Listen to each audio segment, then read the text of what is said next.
Meu nome é Sabrina e o nosso grupo vai apresentar sobre o sistema de ventilação positiva e negativa e seus desempenhos na produção vegetal, principalmente dentro do cultivo protegido. Antes de falar um pouco sobre o nosso tema, é importante entender o que é cultivo protegido. O greenhouse é uma prática agrícola que cria um ambiente controlado para o crescimento das plantas. Essa técnica começou ali entre os séculos 16 e 18, nos países como a Inglaterra, a França e a China, e tem se tornado cada vez mais essencial para a produção agrícola moderna. O objetivo principal desse sistema é controlar os fatores climáticos, como a temperatura, a umidade, a luz e a ventilação, garantindo uma produção cada vez mais estável e eficiente, independente das condições externas e adversidades que podem acontecer no campo. Dentro disso, a gente consegue explicar um pouco mais sobre a importância da ventilação. Ela vai ser crucial para controlar a temperatura e a umidade dentro da estufa, além de proteger as plantas contra o estresse térmico. Dentro disso, a gente consegue destrinchar mais e entender quais são os tipos de ventilação. Existem dois principais, que seria a ventilação positiva e a negativa. Na positiva, ela vai introduzir o ar fresco e vai reduzir ali a temperatura interna, enquanto a negativa vai retirar o ar quente úmido e vai criar uma pressão negativa que vai melhorar a circulação do ar. Mas quais são os benefícios desses sistemas? Por que a gente deve aplicar? Primeiro, a ventilação vai permitir o controle ideal da temperatura, da umidade, da luz da ventilação, como eu já citei, e vai garantir as condições ideais para o desenvolvimento da planta, ao longo de todo o ano, não só durante um período. Isso independente das variações externas. Outro benefício que eu também posso citar é que esses sistemas vão ajudar e reduzir o impacto dos fatores climáticos adversos, como geadas, ventos fortes, chuvas excessivas. Isso vai proporcionar um ambiente cada vez mais protegido e mais estável para as plantas conseguirem se desenvolver. Eu me chamo João Guilherme e agora eu vou falar sobre outros benefícios do cultivo protegido. O primeiro listado é o menor risco de contaminação por doenças, seja ela transmitida pelo solo ou pelo vento.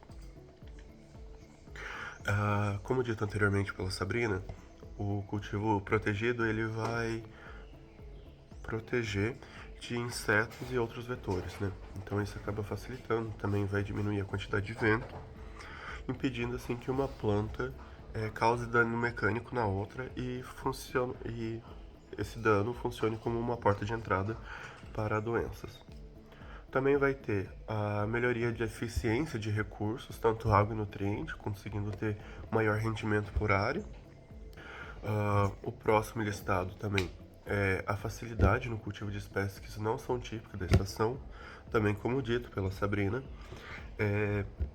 a gente consegue controlar a umidade, temperatura e luminosidade, o que é essencial para a realização dessa tarefa. E o último listado é a irrigação e fertilização otimizadas, que vai reduzir o desperdício de água e insumos e também essa conversa com outras que pode ser aplicada irrigação por gotejamento, impedindo também a dispersão de doenças pela água.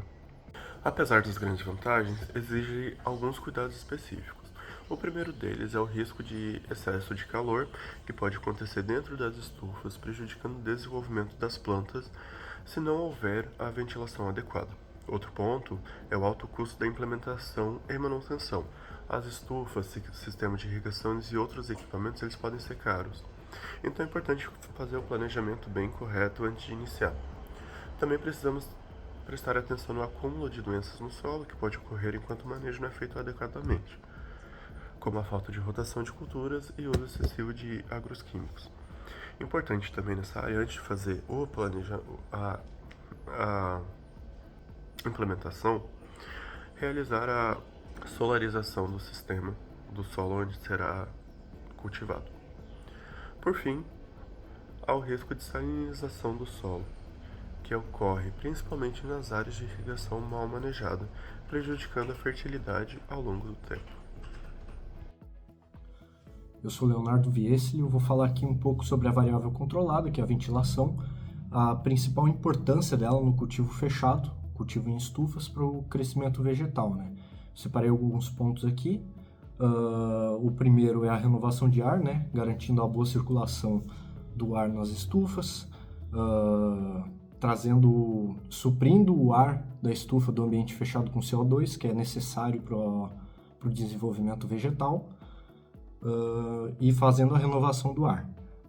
Ele também tem a ventilação tem a função de controlar a umidade, o que previne diversas doenças de diversos tipos de patógeno. Ela reduz o calor acumulado, né, o que é um problema muito sério em cultivo fechado, que é um ambiente que é propício a desenvolver calor, porque isso afeta a produção vegetal. Porém, tem temperaturas ótimas para a planta se desenvolver, né? Então, a ventilação ela ajuda a auxiliar a manter essa temperatura no parâmetro ideal para o desenvolvimento vegetal da planta. E os principais objetivos da ventilação é garantir as condições de desenvolvimento da planta de maneira ótima, né? Tanto na questão de fotossíntese, quanto na questão de desenvolvimento vegetal, numa maneira geral, assim, né? Controlando e tendo o ambiente totalmente controlado, tendo as variáveis de vento, temperatura, umidade, tudo controlado de forma mais prática, mais precisa, com a forma da ventilação, né? Com o uso da ventilação. Meu nome é Pierre, sou integrante do grupo e vou estar dando continuidade ao conteúdo abordado pelos colegas, falando sobre os tipos de ventilação presentes no cultivo protegido. Então, existem dois tipos de ventilação no cultivo protegido. O primeiro deles é a ventilação do tipo natural, que funciona através de aberturas nos tetos e paredes das edificações do cultivo protegido.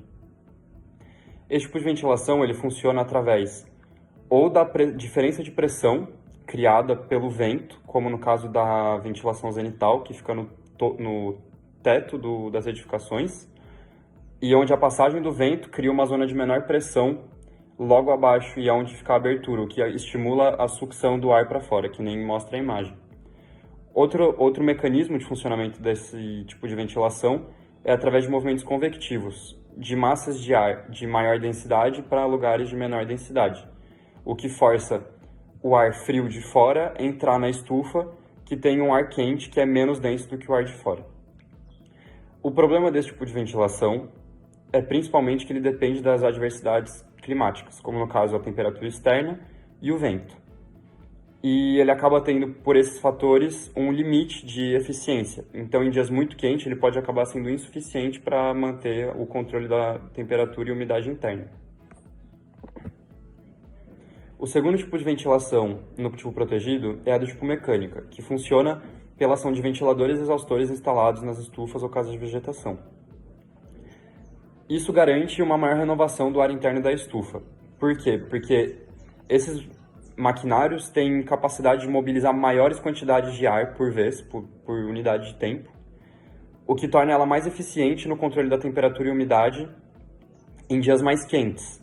Acaba não tendo esse teto de eficiência que nem a ventilação natural tem.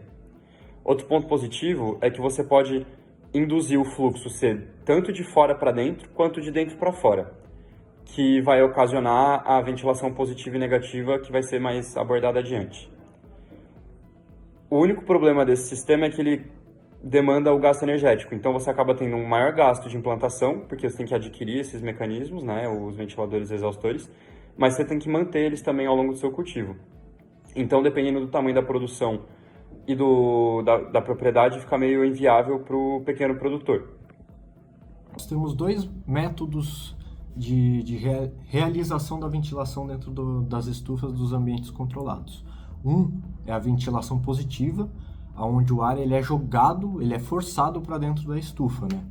Ele garante uma melhor distribuição de CO2 e uma melhor distribuição e controle da temperatura do ambiente. Ele reduz as zonas estagnadas dentro do ambiente controlado e também promove a uniformidade térmica e controle da umidade do ar. E temos o segundo tipo, que é a ventilação negativa, que é quando o ar quente ele é retirado de dentro do ambiente controlado, né? Ele garante um ar fresco que ele entra a partir das aberturas naturais, né? Pela pressão negativa, né? A gente está tirando o ar quente, então a gente força uma entrada de ar pelas aberturas naturais da estufa, do ambiente controlado. Ele mantém uma temperatura controlada e ele previne a condensação de umidade nas folhas dos vegetais, das plantas e tudo mais. Mas afinal, como que a ventilação afeta o crescimento vegetal? Existem diversos mecanismos, aqui a gente vai abordar algum deles, Sendo primeiro que a ventilação permite a renovação da atmosfera interna, então você pode incorporar CO2 nessa atmosfera, o que estimula as plantas a exercerem mais a fotossíntese, produzirem fotoassimilados e açúcares e estimulando seu crescimento. Outro mecanismo é que através da redução da umidade interna regulada pela ventilação, você cria um gradiente de umidade da atmosfera com o estômago da planta. E você, por consequência, estimula ela a transpirar. A transpiração influencia na absorção de água. Quanto mais a planta transpira, mais ela vai precisar estar absorvendo água. E sabe-se que os nutrientes são absorvidos por fluxo de massa, que ocorre durante a absorção de água. Então, quando você estimula a planta a transpirar, você está estimulando ela também a absorver nutrientes. E junto com o primeiro tópico de estimular na fotossíntese, esses nutrientes vão entrar nessas rotas e aumentar o crescimento. E por fim, a redução da temperatura e umidade reduz a incidência de doenças de fungo e bactérias, aumentando, né, a produtividade pela redução de perdas, principalmente. Aqui eu vou falar sobre os principais elementos de ventilação em estufas e vou citar 3 tipos de ventiladores que são utilizados nesse cultivo, nesse método de produção. Os principais elementos são ventiladores e exaustores, que são os principais responsáveis pelo fluxo de ar dentro da estufa. Tem os nebulizadores, que são controladores de umidade. As cortinas laterais, que podem ser abertas e fechadas, dependendo das condições do ambiente, as condições climáticas também. Telas anti-inseto, que também, dependendo da região, pode ser aberta e fechada, dependendo da época do ano, das condições climáticas, e as aberturas zenitais, que são para o fluxo natural de ar dentro da estufa. Agora, o primeiro tipo de ventilador que a gente tem, que são utilizados nas estufas, é o ventilador axial.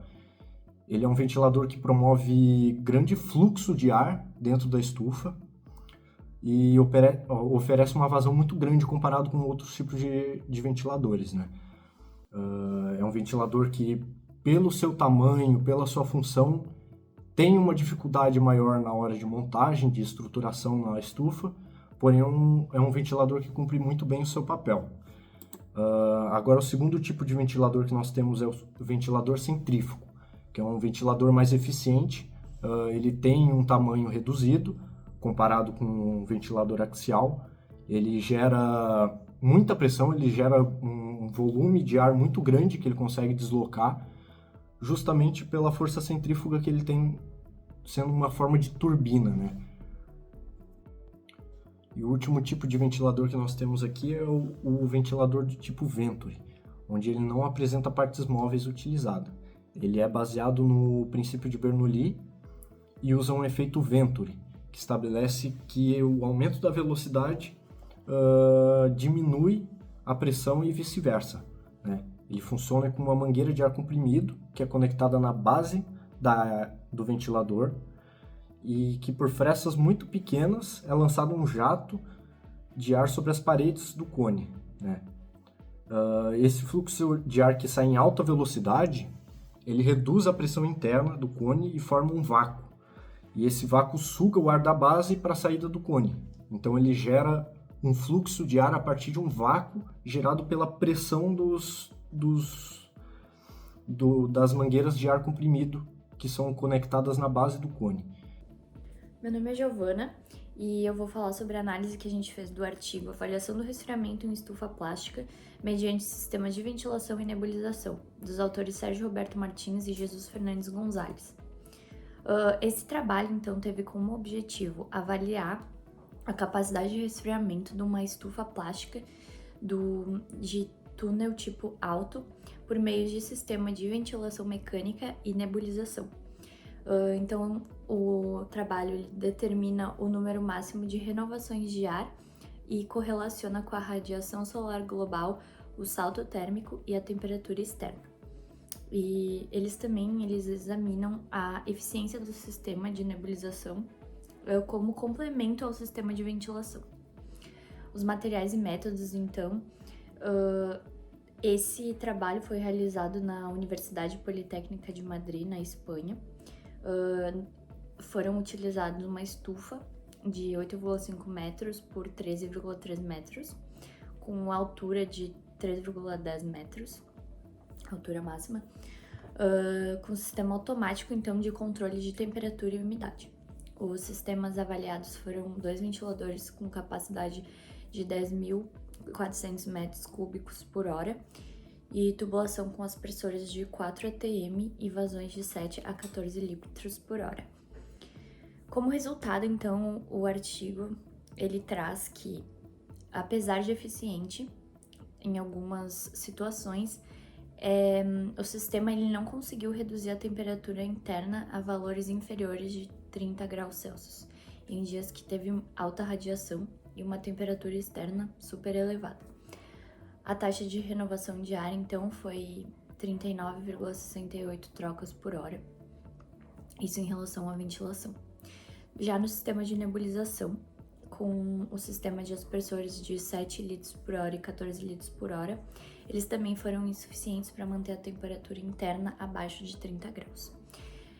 O que aconteceu dentro da estufa foi que aumentou a umidade relativa interna, mas não impactou na redução da temperatura. As condições ambientais, então, foi que em dias de maior radiação solar, as temperaturas internas chegaram até 43 graus Celsius, mesmo com os sistemas de ventilação e nebulização. Então, apresentou uma eficiência limitada.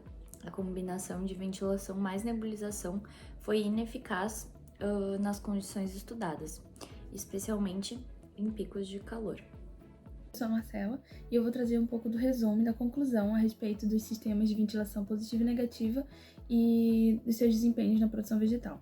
Bem, em relação ao cultivo protegido, ele surgiu como essa solução indispensável para a agricultura moderna por causa do controle ambiental efetivo que ele oferece e também da potencialização da produtividade sem o uso de defensivos agrícolas, que é o que se busca, é o que se procura muito. A respeito também do sistema de ventilação, né, eles precisam, sendo eles naturais e mecânicos, como foi falado anteriormente, eles regulam a temperatura, a umidade, a circulação de CO2 e também para a escolha dos ventiladores, para esse tipo de ventiladores, precisa-se considerar as características do cultivo, tanto do cultivo quanto da estrutura da estufa. E embora se apresentem situações limitantes em relação a situações extremas, como alta radiação solar, ondas de calor, esses sistemas eles podem sim ser otimizados com o uso de tecnologias avançadas, como o efeito Venturi, ou por meio da combinação de outros métodos, como a nebulização. E como abordaram no artigo de Martins e Gonzalez, apesar das dificuldades enfrentadas em condições de alta radiação solar, é necessário integrar soluções tecnológicas para superar as limitações atuais do tema. Dessa forma, então, o avanço na pesquisa e no desenvolvimento de sistemas de ventilação e de resfriamento, elas se fazem necessárias ainda serem continuadas para garantir a eficiência e a sustentabilidade da agricultura protegida. A seguir, agora vem as nossas referências, e é isso. Obrigada.